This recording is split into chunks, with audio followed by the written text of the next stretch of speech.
دیکھیں ہم لوگوں کا مسئلہ یہ ہوتا ہے نا کہ ہم لوگ یہ کہتے ہیں کہ فلاں بندہ تو جی داڑھی رکھ کے ایسے کرتا ہے. تو بھئی داڑھی تو ایک نیچرل فینومینا ہے, تو کسی کی بھی نکل آتی ہے. داڑھی سے یہ تو نہیں ظاہر ہوتا کہ ایک بندہ مومن ہے کہ نہیں, ایک بندے کے دل کے اندر ایمان ہے کہ نہیں. ہم لوگوں کو دین والا حلیہ دیکھ کر نہ کسی سے امپریس ہونا چاہیے اور نہ ہی کسی کو ڈسکارڈ کرنا چاہیے. آج کل ایک عجیب و غریب قسم کی ٹرم چل رہی ہے جس کو حجابی فیمنزم کہا جا رہا ہے.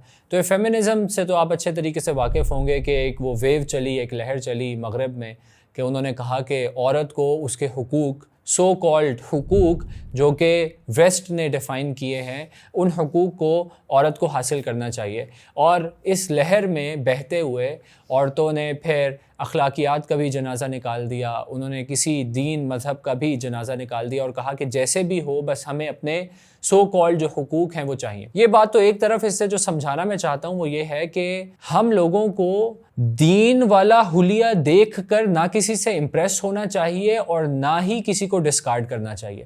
اب دیکھیں ایک عورت ہے, حجابی فیمنزم سے ہی ریلیٹڈ یہ بات ہے کہ اس نے اگر اپنے آپ کو کور کیا ہوا ہے, اب اگر آپ نے اس کو اپنا آئیڈیل مان لیا ہے اور آپ نے کسی بچی نے یہ کہہ دیا کہ یہ خاتون جو کہ حجاب لیتی ہیں یہ بہت بہترین ہے اور یہ دین کو ریپرزینٹ کرنے والی ہیں, اب وہ خاتون جب کوئی ایسی بات کریں گی جو دین سے دور کرنے والی بات ہوگی تو یہ بچی دین سے دور ہو جائے گی.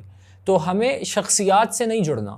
دیکھیں ہم لوگوں کا مسئلہ یہ ہوتا ہے نا کہ ہم لوگ یہ کہتے ہیں کہ فلاں بندہ تو جی داڑھی رکھ کے ایسے کرتا ہے. تو بھئی داڑھی تو ایک نیچرل فینومینا ہے, تو کسی کی بھی نکل آتی ہے. داڑھی سے یہ تو نہیں ظاہر ہوتا کہ ایک بندہ مومن ہے کہ نہیں, ایک بندے کے دل کے اندر ایمان ہے کہ نہیں. یہ تو جیوز کی بھی نکل آتی ہے, یہ تو کرسچنز کی بھی نکل آتی ہے, یہ تو سکھ اتنی بڑی بڑی داڑھی رکھنے والے ہوتے ہیں. تو داڑھی رکھنے سے تو کچھ اسی طرح سے اپنے سر کو کور کرنا, جو سر کو کور کر رہا ہے, کوئی ٹوپی پہن رہا ہے, مرد ہو یا عورت ہو, کوئی حجاب پہن رہی ہے, تو بھائی اس کے یہ کرنے سے وہ دین کا کوئی ایمبیسڈر تو نہیں بن گیا. وہ کر رہا ہے, وہ کوشش کر رہا ہے. اب آپ نے دین کو فالو کرنا ہے, نہ کہ آپ نے اس پرسنالٹی کو فالو کرنا ہے. اب ہمارے ایک ٹیچر تھے, جب ہم پڑھتے تھے تو میں اس چیز کا شکار ہو گیا کہ میں دیکھتا تھا اور کسی پرسنالٹی کو دیکھ کے میں کہتا تھا کیا شاندار پرسنالٹی ہے, ان سے دین کا علم حاصل کرتا ہے.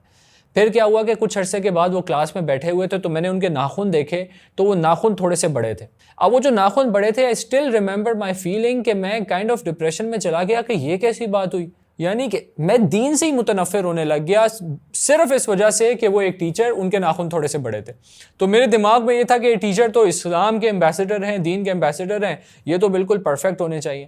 تو ہمیں چاہیے کہ ہم دین اسلام کو فالو کریں, نہ کہ مسلمانوں کو فالو کریں, اور اپنا دین اور اپنے جو سٹینڈرڈز ہیں وہ دین اسلام سے لیں, نہ کہ مسلمانوں سے لیں.